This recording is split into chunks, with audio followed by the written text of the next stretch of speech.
Yes.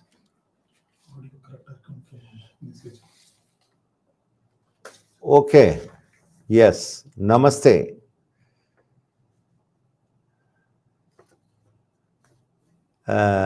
Nice to see you all, and nice to connect with all of you.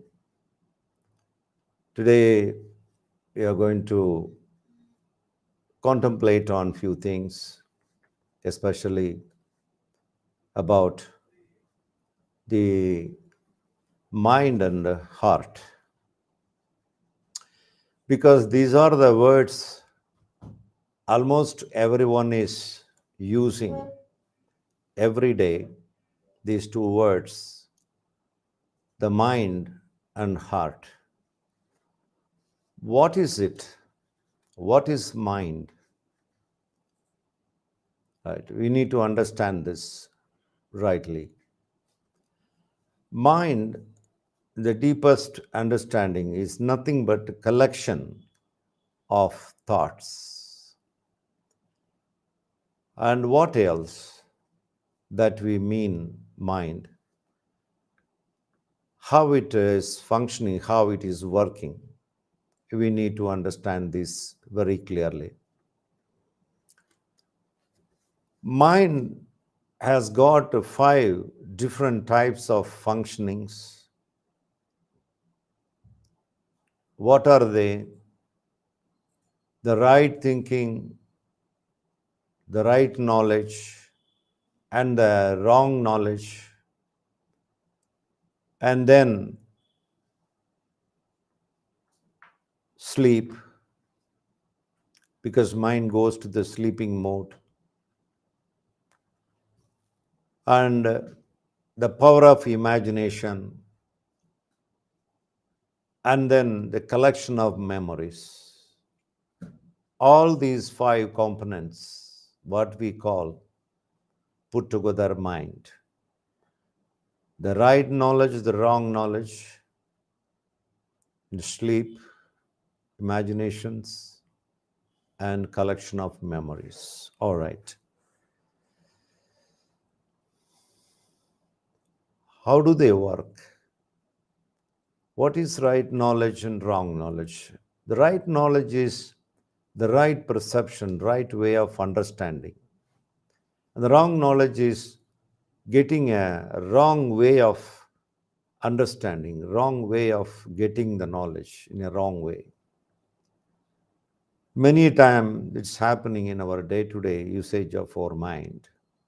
Few things when we see, when we use our 5 senses, we correctly understand the right perception. But sometimes we don't understand rightly, we understand wrongly. That's all right. And then it goes to sleep mode. When the mind is working for a few hours in a day, it cannot withstand more than few hours. Say, for example, 12 hours, 16 hours, or even more. Afterwards, the mind gets tired. Naturally, it goes to the sleeping mode. And of course, while sleeping, there are dreams popping up. We all know about it. And many a time, the mind is capable of creating beautiful imaginations.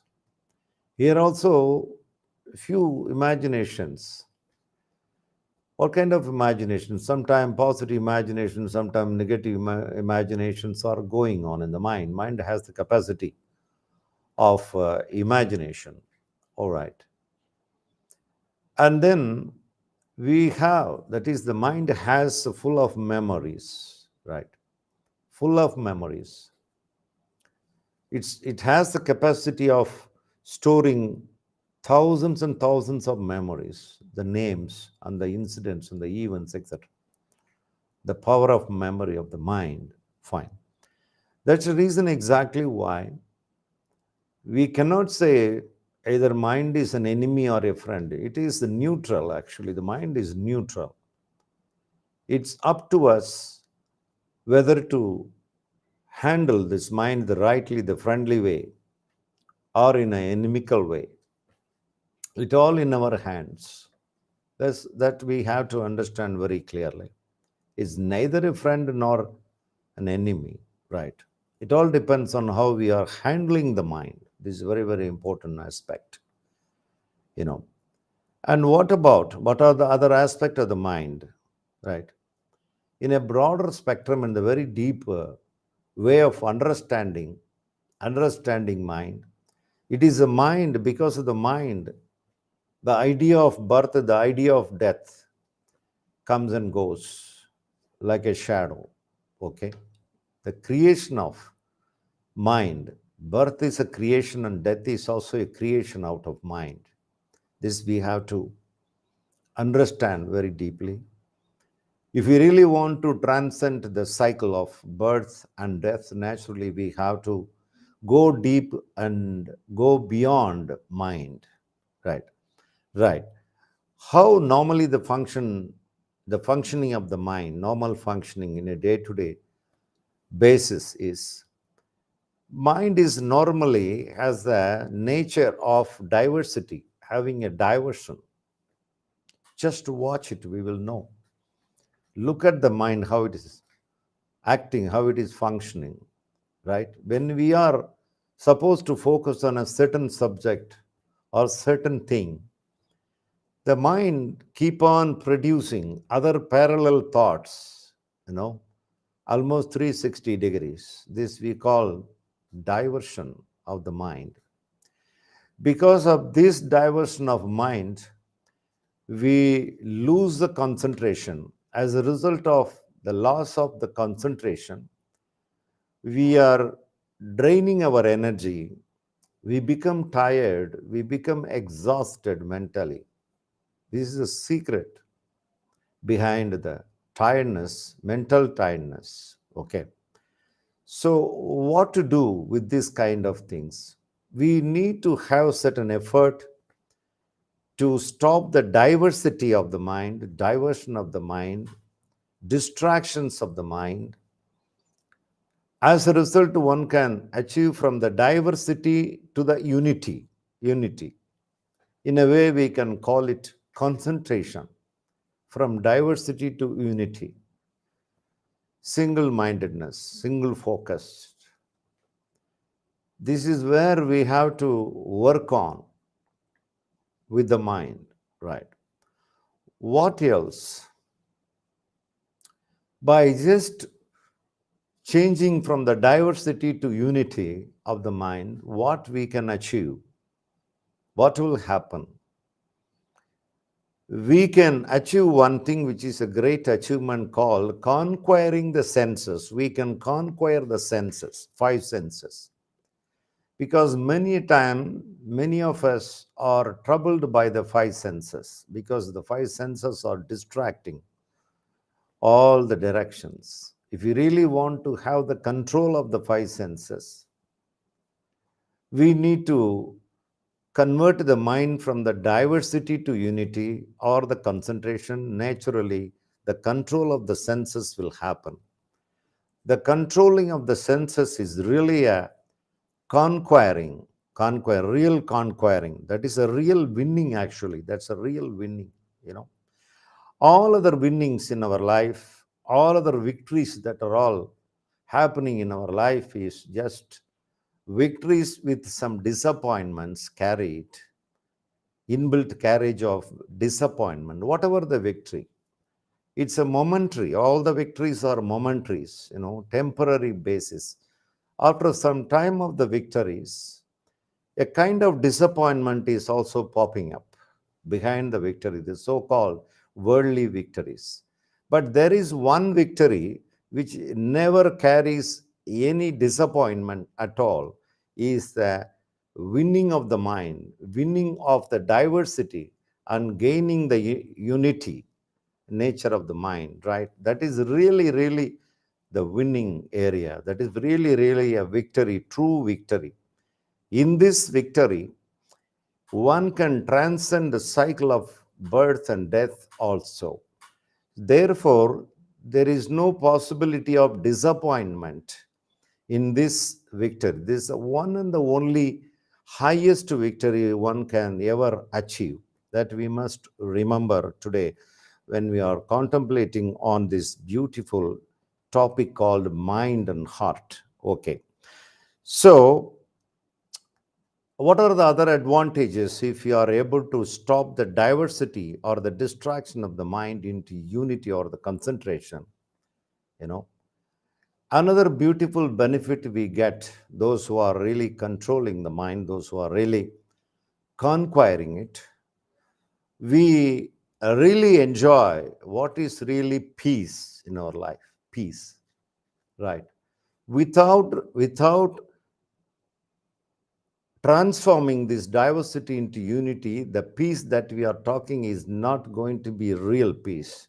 It's only a lip service peace, you know. It may be just absence of noise, but it will not be a true peace. True peace happens only when the diversity of the mind is transformed into unity of the mind or the concentration of the mind. Okay, this is the way. And what are the other ways that one can control the mind or conquering the mind? Because conquering the mind is the greatest achievement in one's own life. Okay, that we have to remember. There is another way, just contemplating about our heart. What is heart? Are we mentioning about the physical heart? No. We are mentioning about the spiritual heart. Probably you can call it anahata, the heart chakra, in the middle of the chest, right? This is another way of conquering the mind, because conquering the mind means you are conquering all the negativities and all the sadness and sufferings and sorrows. That we have to remember. And living in a peaceful atmosphere, ambience of peacefulness. So, what is this heart and what is this anahata? We need to contemplate on this also very deeply in order to win over the mind, the automation of the mind, right? We have to remember that we are not condemning the mind. We are really neither condemning nor appreciating the mind. We are simply handling the mind the right way. It should be treated, it should be handled. That's a point. Okay. So, the anahata, the heart chakra, we need to understand what is it. When this heart chakra is blocked, what happens? When the heart chakra anahata is blocked, and why this anahata chakra is blocked? What is the reason for the blocking of the heart chakra, anahata chakra? Also, we have to contemplate upon. The main reason for the locking of the anahata chakra, the heart chakra, is because of the too much seeking recognition, too much seeking appreciation from others, from our surroundings, seeking too much attention from everything, attention from everybody. This is the main cause. This is one of the major causes. There are other causes also, but this is a major cause. The major cause is expecting approval from others, approval. Always the mind is expecting for approval, certificates from others. Almost throughout the day and night, it's working in this way. Asking appreciations, approvals, and approvals. Is it necessary? Expecting approvals, appreciations, certificates.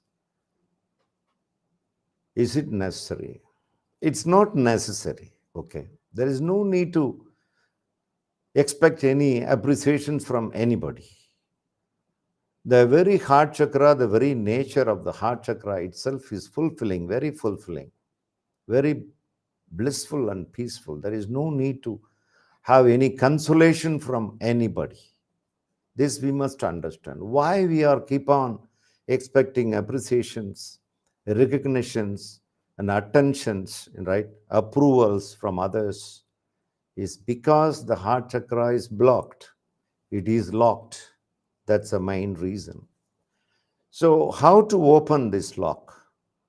How to get rid of this blockage of the heart chakra, anahata chakra is the one and the only way, the powerful way is expressing selfless love, selfless love. Another thing we have to contemplate today when you are discussing about anahata or the heart, the spiritual heart, we need to understand another aspect called the love. The word love we are using almost every day. One of the important words, important aspects we always use everyday life. What is this love? Are we really understanding the true love? Or in the name of selfish love, we call it is really love?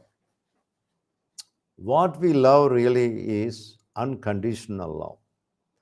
But normally, most of the people, in the name of love, what they do, how they behave is they just behave in a selfish manner or love with some attachments. What kind of attachments, right?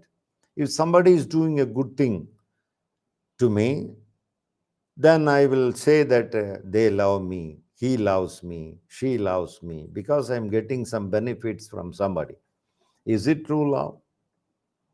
After getting some gift from somebody or some good words, some appreciation, or some kind of reactions from others, is it right to call that our love is really true? It is not true love, it is a kind of business, give and take business. What is then true love? True love is one that is not expecting anything at all, anything underlying, anything at all. True love means always giving. That which is giving always never expects anything in return. This is what true love is all about. This we have to understand very deeply. Almost more than 70% of this world love, the so-called love, is almost give and take, business-like, with expectations, with full of appreciations and approvals and all kind of attachments with the love. Love has no attachments, right? It always gives, that's all.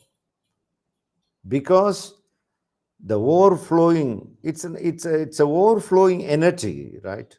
Love is nothing but overflowing energy from the spiritual heart, anahata. When a person is having such a overflowing love, what he or she will do, what we can expect from such a situation of overflowing love, right? The one and the only thing that we can expect from such a person, over-loving, overflowing love energy, is nothing but only giving, right? This is what actually blessing, right? When someone is really blessing, there are two kinds of blessing. One kind of blessing is just a namesake blessing.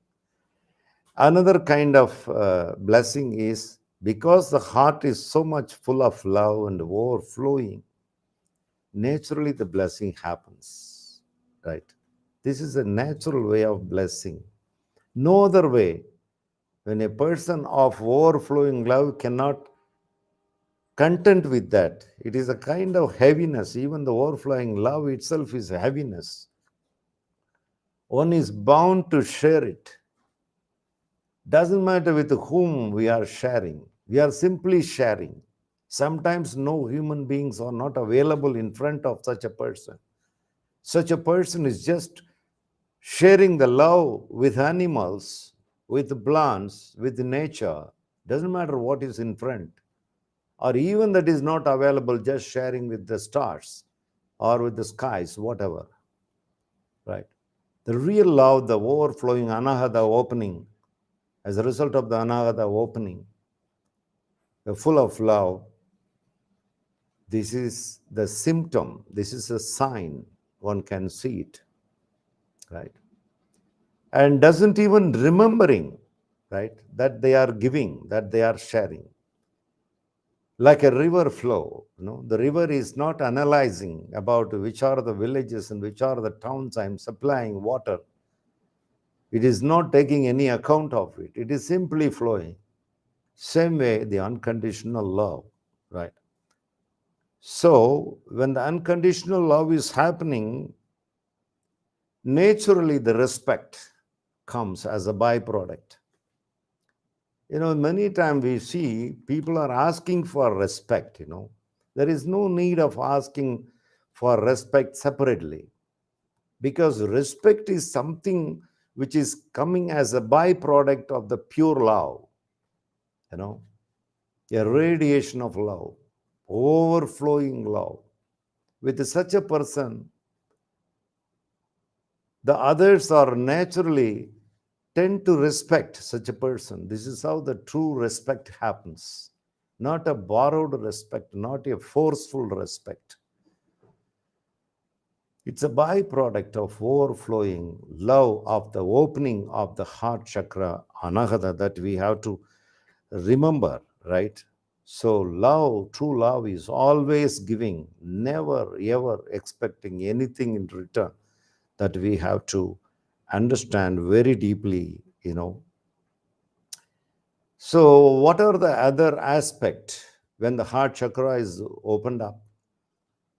What are the signs and symptoms of such a person? Such a person, the selfishness will be broken. Before the opening of the heart chakra, the anahata chakra, before the automatic flow of the love flow, the energy love, the person is bound to be a selfish person. Selfish person means always bothering about the individual, always bothering about the family. That person's circle will be very small circle. They always think about their own self and the own family, own relatives, only very small circle of people. That means the heart is not flowered up sufficiently. You can easily look into the people. The people who are all selfish around themselves, around the family only, not bothered about anyone else or anything else in the world, means their heart chakra is not fully opened. Still some portion of the heart chakra is closed. They need to work on very sincerely to open up the heart, because what I'm trying to say is the love of a person, when it is really opened up, it's almost unlimited, without any boundaries. That we have to remember, right? The so-called love that we are talking in the worldly life is based on likes and dislikes, right? When you like something, we say, I love you. When you don't like somebody, we say, I hate you. I don't love you anymore. This is something business like, very low graded love, right? That we have to remember often and often, true love is nothing but just a flow of energy, And there is another way of understanding true love, unconditional love, right? Overflowing love. That love is capable of loving not only one family, loving many, many families, not only few friends, loving many, many friends, not only many, many friends, loving the whole nation and loving the whole world and beyond. Such a power, the love that the Anahata Chakra is carrying within ourselves, you know. It is, it is available with each and every one. It does not mean that somebody is having the Anahata, the others are not having Anahata heart chakra. Everyone is born with that, you know. That's a boon, right? That's a gift with which we are all born. We were all born, right? So what we have to do is we have to understand the importance of this love. The so-called problems that we say in the world is really nothing but a lack of love, lack of this unconditional love, lack of the opening, the partial opening, because of the partial opening, not the full opening of Anahata Chakra. You have to understand very deeply. Okay. So when you see the unconditional love from the other dimension of understanding, the true love is nothing but God.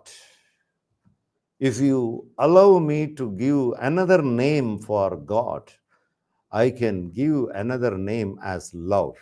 Love is God, God is love, synonymous. The pity today is many, many people are seeking God. Many people really want to experience God. How to experience God? To experience God, one has to experience unconditional love. In order to experience unconditional love, one has to work on the chakra, the powerful chakra, the heart chakra, anahata chakra. Is the most important thing, right? And many times it happens in our day-to-day life. Some people are coming and hurting us, right? Some people are coming and abusing words with us, with the words and deeds and actions, you know. What to do with them, right? There is no need to analyze about their words. There is no need to analyze about their actions. What we can do is just to understand the heart chakra, understand the anahata chakra. The anahata is meant for forgiveness.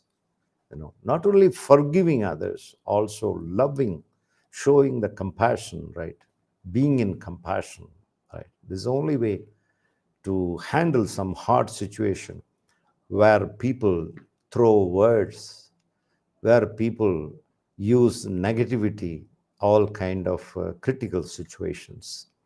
So either way, when you look into this chakra, heart chakra, anahata chakra, this is opening for many issues of the world, not only the hurting area, also other situations. The one and the only way to open up and experience love. Experiencing love is nothing but experiencing God. Once we are capable of experiencing love and experiencing God, we are almost arrived. Almost the purpose of life is almost over. The remaining thing is only just execution. Execution, nothing else. You know, executing, just implementing and just living life, you know, doing certain karma yoga, good yoga, you know, to serve the people. With the love, the background should be love, you know. There is no point in just performing karma yoga without love. It is not called karma yoga. It is just karma. It's not at yoga.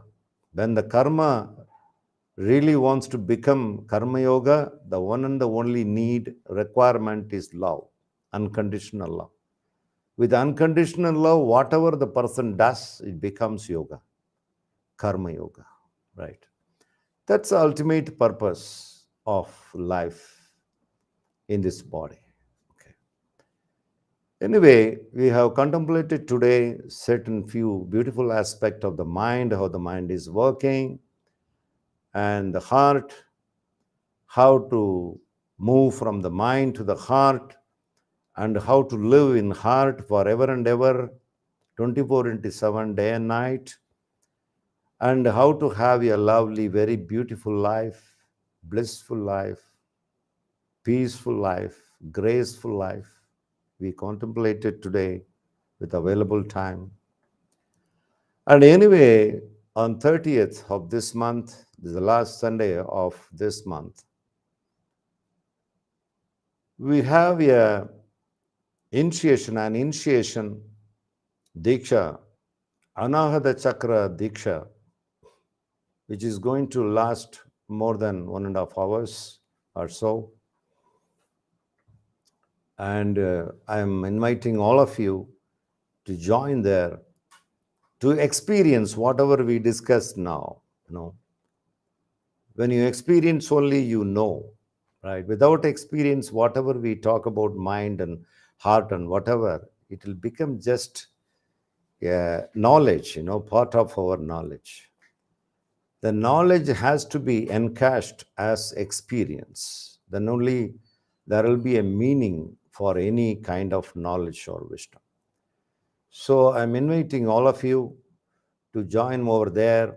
Let us meet over there and let's have the Diksha, Anahata Chakra Diksha, heart initiation on 30th, the last Sunday of this month. And let's enrich our life. Thank you. Namaste. Om Shanti.